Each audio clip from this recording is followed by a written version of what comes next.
Bon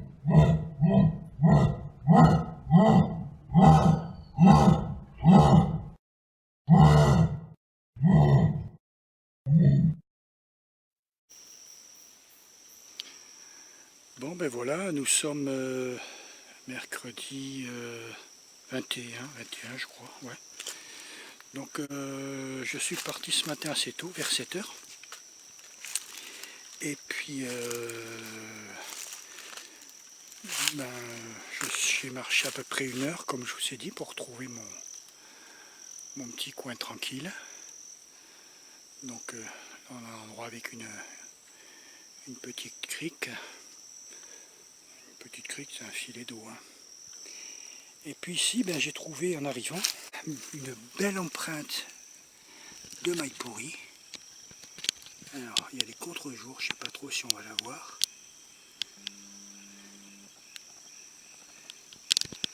Voilà, elle fait pratiquement la largeur de la main. On va essayer d'avoir sur un autre angle. Voilà, on voit bien ici que je mette voilà, un doigt ici, le deuxième devant, et puis le troisième ici sous la feuille.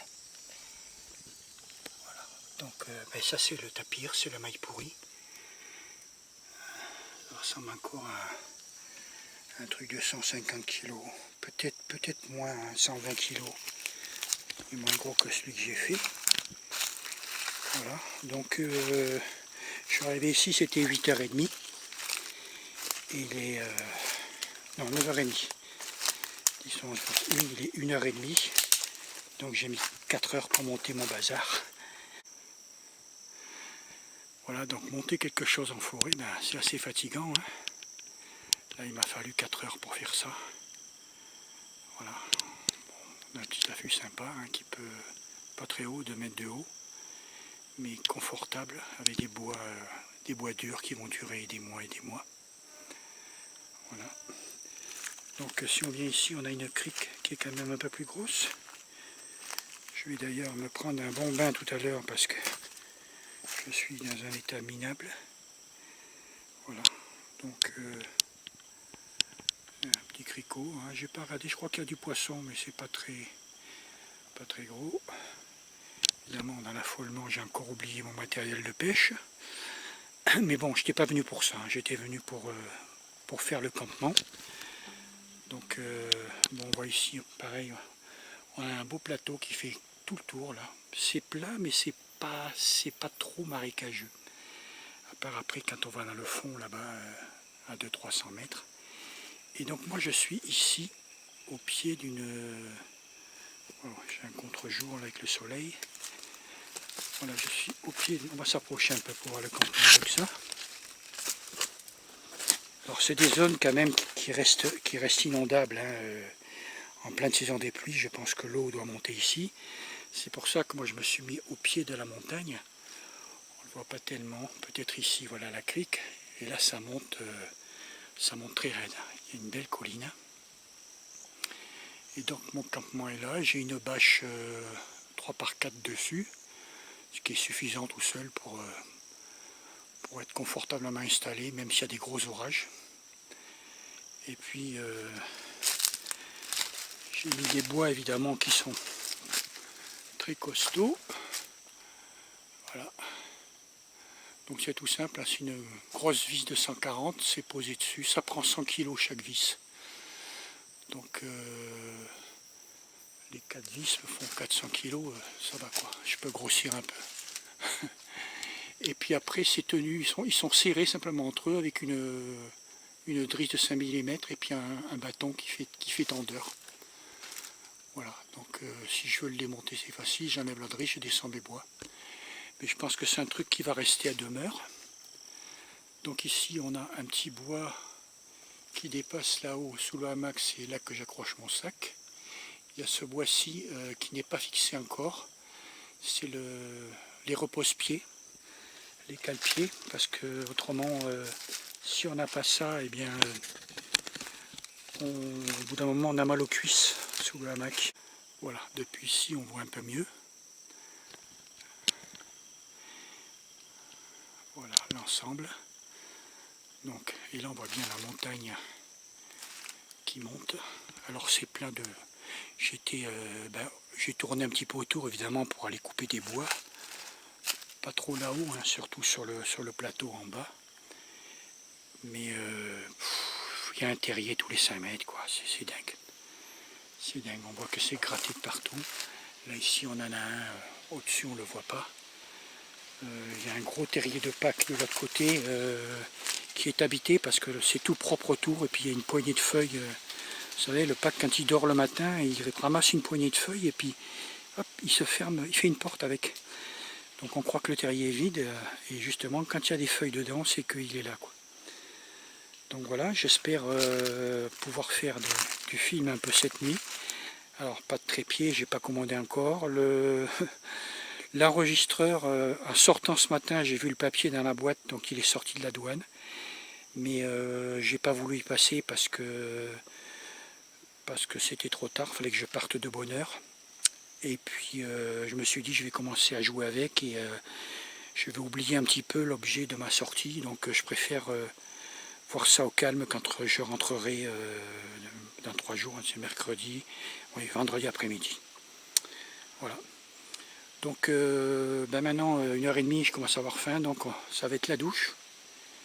Et puis après, vraiment une bonne sieste, parce que là, j'ai plus de jus, quoi. Je suis vraiment cassé.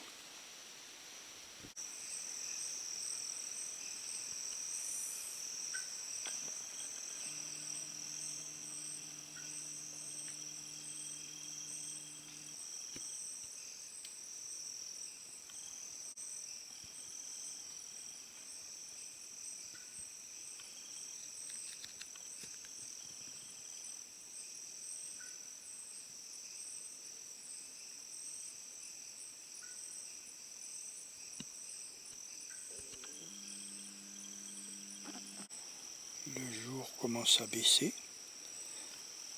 Mais bon, enfin encore assez clair. Enfin sous le bois, c'est vrai que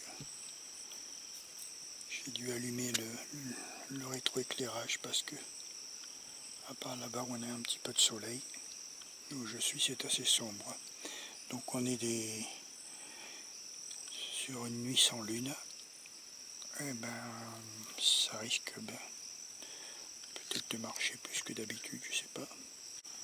Voilà, donc je suis bien content de ma petite rondelle de chasse d'eau en caoutchouc, parce que j'ai pris des gros orages, et puis en fin de compte, ça arrête la pluie, il n'y a rien qui passe. Voilà, donc là j'ai pas mis mes crochets parce que je les garde pour les endroits où je les démonte. J'ai mis juste la sangle. C'est des petites sangles de container, pareil, qui peuvent soulever 400 kg, donc c'est très résistant. Je préfère les sangles, moi, aux cordes, parce qu'une corde, on la voit pas trop s'user. Alors qu'une sangle, quand elle commence à s'abîmer, on le voit plus facilement. Voilà. Puis quand on est à 2-3 mètres de haut, il vaut mieux être sûr de... Bon, là, je suis pas très haut, ouais, 2 mètres 50. Je me suis mis assez haut, c'est pour pouvoir voir un petit peu la montagne, parce que ici, voilà, bon, on a un plateau, là, on voit très loin, évidemment, parce que c'est plat.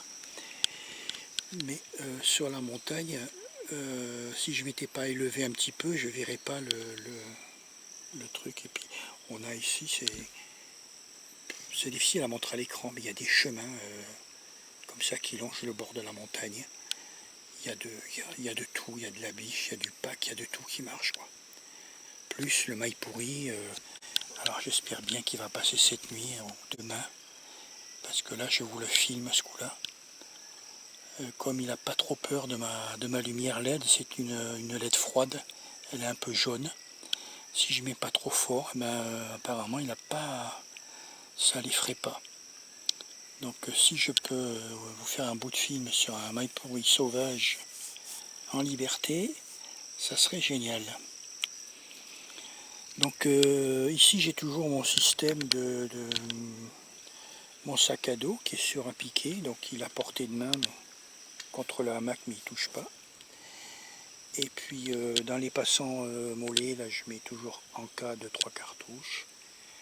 Mon couteau Letterman, voilà, mon jus, ce que j'ai besoin d'avoir sur la main. Et puis le reste, c'est dans les poches. Et à côté de moi, l'éternel tortillon, voilà, qui est à 50 cm sous le hamac. Donc j'avais tout à l'heure des... D'ailleurs on voit là, il y a des thons. Voilà, il y en a même pas mal, hein, il y en a une dizaine sous la bâche. Mais avec le produit, ils sont scotchés là. Vous voyez, ils sont en train de faire leur toilette. Ça leur plaît pas tellement. Voilà, on voit qu'ils n'aiment pas la fumée qui remonte. Donc pendant qu'ils se dépêtrent, ça me permet moi d'avoir la paix. Vous voyez, ils ont un dard énorme, ils font mal, ce qu'on appelle le thon maillé ici. C'est une sorte de mouche. Voilà, vous voyez, c'est son dard. Un truc qui fait presque 1 cm de long. Hein. Ça fait des piqûres. Après, vous avez une cloque qui vous gratte pendant une demi-heure.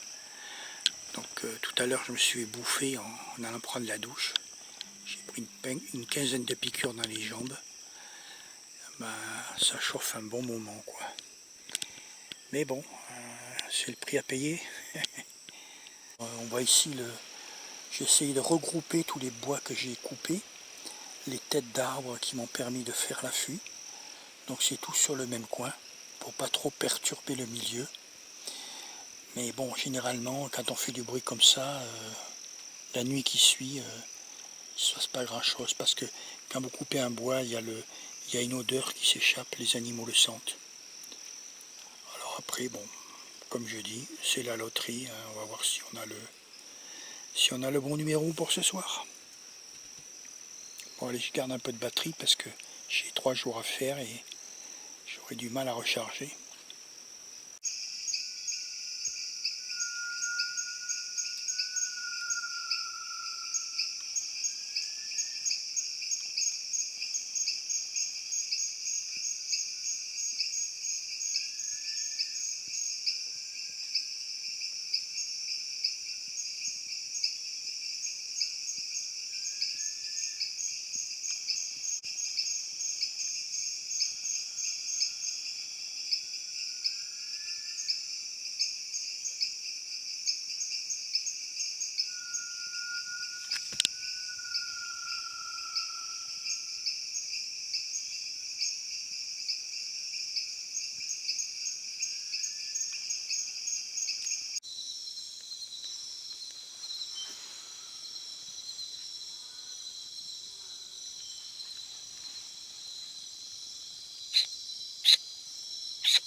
Il y a des singes araignées.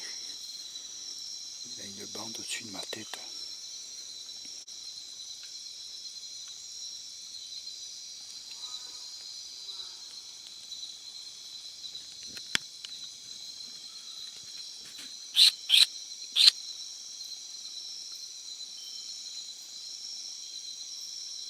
On les entend dans les branches.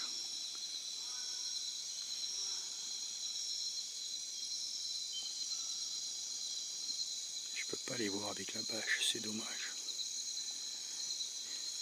Puis si je descends, le temps de me chausser tout le bazar. Je suis en chaussette. Laisse tomber. Bon, il y a un truc qui est fabuleux là. Je peux pas vous montrer ça, il n'y a aucune caméra au monde qui peut le montrer, je pense. C'est nuit noire, hein. On voit absolument rien. Par contre, quand on était au bout d'un moment, on commence à voir des petits trucs phosphorescents par terre. On a l'impression que quelqu'un a trempé là, un pinceau dans de la peinture phosphorescente et puis qu'il a éclaboussé partout. Tout s'éclaire. C'est comme dans le film Avatar, quoi. Mais en moins brillant quand même. Mais on le voit bien, quoi. C'est vraiment superbe. Bon, je vais éteindre pour économiser de la pile et de la batterie. Il y a un tatou qui est sorti tout à l'heure là, mais Je l'ai entendu, c'est marrant, je l'ai entendu gratter dans son trou avant qu'il sorte. Il n'était pas très loin. Il a gratté et puis il est sorti, mais derrière mon dos, j'ai pas pu me retourner pour le filmer. Bon allez, hop.